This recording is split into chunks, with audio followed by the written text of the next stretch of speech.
अस्सलाम वालेकुम जी। Nation news update के साथ मैं हूं सादिया मसूद। और नाज़रीन, आज का प्रोग्राम नहायत ही अहम है। नाज़रीन, गिलगित बल्तिस्तान के हवाले से बात करेंगे। आपको पता है कि कल इलेक्शन का एक सिलसिला जो है वो चल रहा था। अब इलेक्शन ख़त्म हो चुके हैं और पाकिस्तान पीपल्स पार्टी जो है वो 9 से 10 सीट्स लेकर जो है बाकी पार्टियों से लीड कर रही हैं। अभी तक अगर मैं बताऊं आपको, टोटल सीट्स जो थी वो नाज़रीन 24 थी, जिसमें से 10 सीटें जो है तकरीबन 9-10 सीटें जो है वो पाकिस्तान पीपल्स पार्टी के पास है और 4 सीटें नून लीग के पास हैं और 7 सीट्स जो हैं वो आज़ाद उम्मीदवारों के पास हैं। और पीटीआई के पास भी कुछ ना कुछ सीटें, जाहिर है वो भी वहाँ पर अपनी नुमाइंदगी कर रहे हैं, कंपेन उन्होंने भी की है। और जो सोशल मीडिया के ऊपर नज़र आ रहा है उन्होंने भी खासी सीटें ली होंगी, लेकिन अभी बहुत सी चीज़ें जो है वो कंफर्मेशन हमारे पास मौजूद नहीं है। आपको पता है कि जब भी कभी इलेक्शंस हो रहे होते हैं ना, तो अपडेट्स जिस तरह चीज़ें हमारे तक आ रही होती हैं उसी तरह हम आपको जो है वो अपडेट कर रहे होते हैं। लेकिन यहाँ पर एक बात जो है वो करने की है कि 5 तारीख को जो है वो बजट जो है वो पास करवाया जाना था, लेकिन बजट को जो है वो पोस्टपोन कर दिया गया। आखिर बजट को पोस्टपोन क्यों किया गया, ये भी एक बड़ा सवाल है। पाकिस्तान पीपल्स पार्टी जो है वो कश्मीर में उनकी हुकूमत है और वो चाहते हैं कि अब गिलगित बल्तिस्तान के अंदर भी उनकी हुकूमत हो। और अभी तक अगर देखा जाए तो गिलगित बल्तिस्तान के अंदर जो है वो गवर्नर की जो सीट होगी वो नून लीग के पास होगी। चीफ मिनिस्टर की जो सीट होगी वो जाहिर है पाकिस्तान पीपल्स पार्टी के पास होगी। और आगे अगर हम बजट की बात करें तो बजट को इसलिए भी पोस्टपोन किया गया क्योंकि पाकिस्तान पीपल्स पार्टी जो है वहाँ पर अपनी हुकूमत चाहती है। अब हुकूमत बन गई है, लेकिन मामला जो है वो आगे हमारी एक रियासत के पास आकर भी रुक जाता है, क्योंकि बजट पास होना है। और इस बजट इसलिए भी बहुत ज़्यादा अहमियत का हामिल है कि इसके अंदर जो है वो एनएफसी अवार्ड के हवाले से ये जो सूबों का फंड होता है उसके ऊपर तकरीबन कट लगाने की बातें जो है वो भी हो रही हैं। जाहिर है ये तो बहुत पहले से हो रही थी और ये होना ही था। और जब हुकूमत पाकिस्तान पीपल्स पार्टी ने ली है तो अब ये नून लीग का साथ भी ज़रूर देगी। वक्त हुकूमत का साथ जो है वो देना पड़ेगा पाकिस्तान पीपल्स पार्टी को। ये जो कट लगाया जाएगा इसको मंजूर करना पड़ेगा। और अगर ये कट मंजूर नहीं किया जाता या इसके अंदर जो है वो कोई ग्लिच पैदा करने की कोशिश की जाती है तो वहाँ पर जो है फिर हम भी करेगी उम्मीदवारों के साथ मिलकर, आज़ाद उम्मीदवारों के साथ मिलकर जो है जैसे इस हुकूमत को जो है वो एक तक़वियत दी गई है, इसको ताकत दी गई है, उसी तरीके से इसको ज़मीन बोझ भी किया जा सकता है।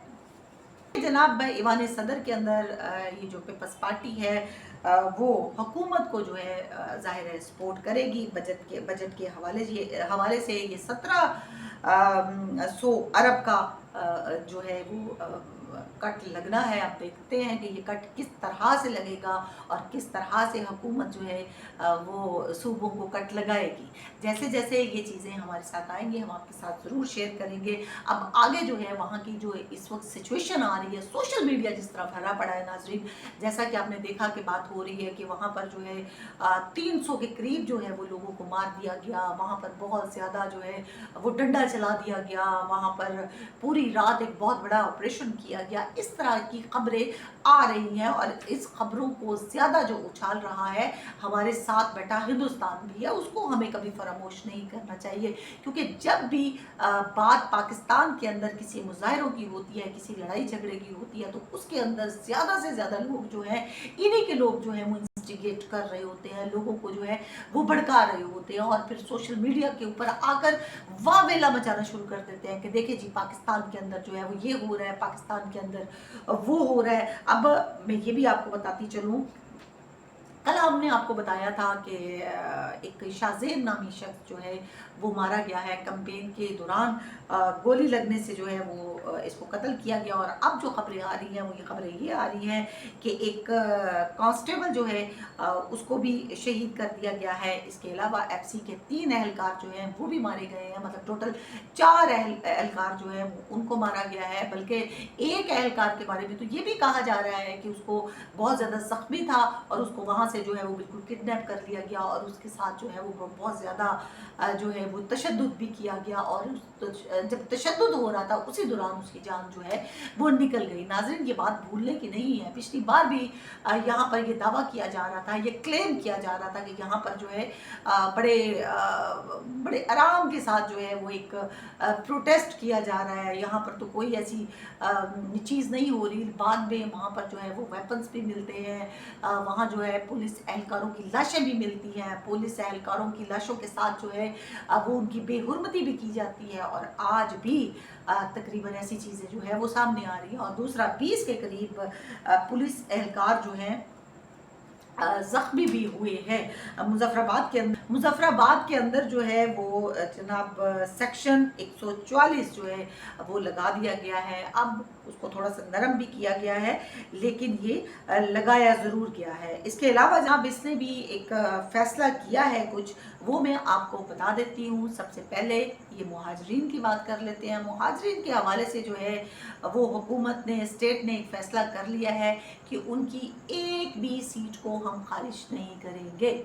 जबकि सबसे बड़ा मुतालबा जो यहाँ पर पाया जा रहा था, कमेटी की तरफ से जो सबसे बड़ा एक मुतालबा किया जा रहा था वो यही किया जा रहा था कि ये जो 12 सीटें हैं मुहाजिरीन की, इनको बिल्कुल ख़त्म कर दिया जाए। मैंने कल भी बताया था ये वो मुहाजिरीन हैं जो आज़ाद कश्मीर, जम्मू कश्मीर से जो है लुट के, अपनी जानें कुर्बान करके और ज़ख्मी होके अपने बच्चों की, बड़ों की लाशों से गुजर कर जो है वो हमारे मुल्क के अंदर आए थे और तब जाकर उनको ये 12 सीटें दी गई थी। और अब जो है आज़ाद कश्मीर के लोग, गिलगित बल्तिस्तान के अंदर अवामी पार्टी जो है, ये सारे यही चाह रहे हैं कि इनकी ये सीटें जो है वो इनको कैंसिल कर दिया जाए, बल्कि इनको बिल्कुल खारिज कर दिया जाए। ये हमारे मुल्क का हिस्सा हो ही नहीं सकते और ऐसा करना जो है वो नामुमकिन है। पहले तो हुकूमत इनकी बात मान रही थी और 6 सीटों के ऊपर जो है वो शायद कुछ बात भी हो रही थी, लेकिन ग्रेजुअली जब देखा कि मामला जो है वो सड़कों के ऊपर आ गए, और मैंने कल आपको बताया था कि जब रियासत जो है वो अपना एक डंडा चलाती है ना, वो फिर रुकती नहीं है, वो फिर डंडा चलाती है। और हुकूमत तो फिर हुकूमत होती है, हुकूमत को मार के आप नहीं बना सकते। ठीक है, आप कश्मीरी हैं, हमारे बहन भाई हैं, आपके मसाइल हल करना जो है वो हुकूमत की जिम्मेदारी बनती है, आप हमारा हिस्सा हैं। इसी वजह से हुकूमत आपके मामलात को सीधा करती है, आपके मुतालबात को सुनती है। 38 पॉइंट्स है आपके, जिसमें से 35 पॉइंट्स जो है जिनको एक्सेप्ट कर लिया गया है और बाकियों के ऊपर जो है वो निगोशिएट किया जा रहा था। लेकिन आपने तो सोचा कि ठीक है, डंडे के पीर हैं जी, डंडे पे आ जाते हैं, सड़क के ऊपर आके गिरेबानों को पकड़ के चीज़ों को हम छीन लेंगे, तो ऐसा नहीं होता। तो फैसला जो है वो हो गया है, 12 सीटें जो है वो बिल्कुल खारिज नहीं की जाएंगी, वो उन्हीं कश्मीरियों की रहेंगी जिनकी पहले। ये बड़ा अच्छा फैसला है जो हुकूमत की तरफ से लिया गया है। इसके अलावा जनाब अवामी एक्शन कमेटी जो है, इसको कलअदम करार दे दिया गया था और इसको कलअदम करार ही दिया जाएगा अगर ये मामला को इसी तरीके से निपटने के लिए सोचते हैं, यही सोच इनके अंदर पलक रही है, तो फिर इनके ऊपर जो पाबंदी लगाई गई है वो पाबंदी भी नहीं मिटाई जाएगी। और तो और पिछली दफ़ा जब इन्होंने ये एक दंगा मुश्ती की, ये फड्डे किए और जिस तरह से इन्होंने पुलिस एहलकारों के साथ किया, जैसे इन्होंने तबाह की वहाँ की चीज़ें, हुकूमती जो बिल्डिंग्स हैं उनको नुकसान पहुँचाया, तो उस वक्त जो है वो 175 के करीब जो है FIR काटी गई थी, जिनको बाद में जो है वो खारिज कर दिया गया था, या फिर ये कहना चाहिए कि इनको रिलीफ दे दिया गया था। लेकिन अब की बार जो है उनको दोबारा रिवाइव किया जाएगा अगर ये मामला इसी तरीके से चलते रहे। बाकी जनाब कौमी इक्तिसादी कौंसिल का इजलास होना था, इस इजलास को भी मुलतवी कर दिया गया क्योंकि इसके अंदर जो है वो चारों सूबों के वज़रा का मौजूद होना ज़रूरी था और पाकिस्तान पीपल्स पार्टी के साथ इनकी बातचीत भी ज़रूरी थी जो कि नहीं हो सकी थी, इस वजह से इसको मुलतवी कर दिया गया था। अब कल जो है ये इजलास होगा और इसके अंदर जो है आने वाले बजट के ऊपर बात होगी, जो NFC अवार्ड के हवाले से कटिंग की बात की जा रही है वो भी एक क्लियर पिक्चर जिसको कहते हैं वो भी सामने आ जाएगी। दूसरी खबर जो मैं आपके साथ शामिल करने के लिए जा रही हूँ वो है ईरान और ज़ाहिर है अमेरिका की एक जंग है, इस पर बात किए बगैर तो हमारा व्लॉग्स जो है जैसे पूरा ही नहीं होता।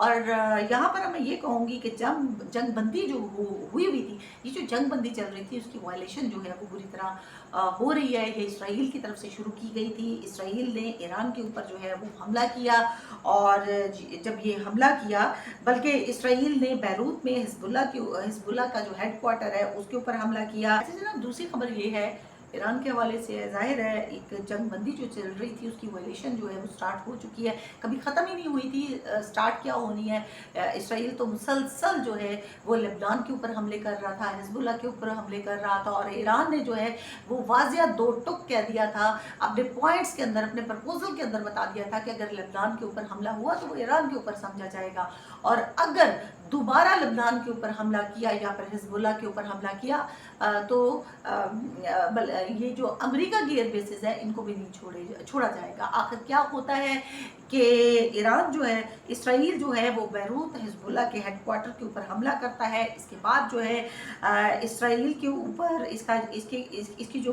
केमिकल इंडस्ट्री है उसके ऊपर हमला किया जाता है, और इसके बाद जो है वो जनाब ईरान की जो केमिकल इंडस्ट्री है उसके ऊपर भी हमला कर दिया जाता है, जहाँ जो है वो सुनने में आ रहा है कि काफ़ी ज़्यादा जो है वो नुकसान भी हुआ है। इसके अलावा तेहरान के अंदर जो है वो बम धमाकों की आवाज़ें सुनी गई हैं, और इसराइल ने ये एक्सेप्ट कर लिया है कि ये सारे के सारे धमाके जो है या जो भी हैं वो हम लोग जो है वो कर रहे हैं, और इस तरह जो एक सफारतकारी जो की थी वो भी बुरी तरह से जो है वो मुतासिर हो रही है। का कहना है ये है कि ये जितने भी हमने अटैक्स किए हैं इन्होंने ईरान का दिफाई सिस्टम जो है वो तबाह किया है। ये बार बार ये क्लेम कर रहे हैं। वैसे तो डोनाल्ड ट्रंप ने भी हर बार ये क्लेम किया था कि हमने इनका दिफाई सिस्टम तबाह कर दिया, इनका एनर्जी सिस्टम तबाह कर दिया, इनकी जो फौज वहाँ पर इन्होंने डिप्लॉयड की हुई थी हमने उसको उखाड़ के रख दिया, और बाद में जो चीज़ें सामने आई, जो हमने तस्वीर देखी, वो अपनी बीती जो है खुद उन्होंने बयान की, और हकीकत जो है वो पूरी दुनिया के सामने आ गई। और जनाब अब्बास अरागची साहब का भी यही कहना है, इसके अलावा और भी बहुत से आला क़यादत है इनकी, उनका यही मानना है कि ये सारा कुछ जो हो रहा है ये अमेरिका से पूछे बगैर या उनकी परमिशन के बगैर या उनसे मशवरा किए बगैर जो है वो नहीं हो सकता। बज़ाहिर तो गालियाँ दी जाती हैं नेतन्याहू को, लेकिन साथ साथ जो है वो अंदर खाते इजाज़तें भी दी जाती हैं कि आप अपने हमले जो है वो जारी रखें। बहरहाल ईरान की तरफ से जो है वो एक कह दिया गया है कि अगर अब हमारे ऊपर हमला हुआ तो आपको पता ही नहीं है कि हम क्या करेंगे। हम ऐसा वार आपके ऊपर करेंगे, ऐसा वार आपके ऊपर करेंगे कि आपके 14 तबक जो है वो रोशन हो जाएंगे। मतलब कशीदगी जो है वो मज़ीद बढ़ती जा रही है। इस सिलसिले में जो है अब्बास अरागची साहब ने पाकिस्तान के आसिम मुनीर साहब के साथ भी रब्ता किया। इसके अलावा कतर के साथ, सऊदी अरेबिया के साथ भी रब्ता किया है, क्योंकि ये तमाम लोग जो है वो एक सफारतकारी कर रहे थे, सुलह सफाई करने की कोशिश कर रहे थे, और अब ये मामला जो पलटता हुआ नज़र आ रहा है, जो कशीदगी बढ़ती हुई नज़र आ रही है, लगता है कि हम आने वाले वक्त में शायद कोई बड़ी जंग देखने को हम लोगों को मिल सकती है। बहुत शुक्रिया, आज तक के लिए इतना ही। अपना बहुत सा ख्याल रखेगा। कल दोबारा मुलाकात होगी। अल्लाह।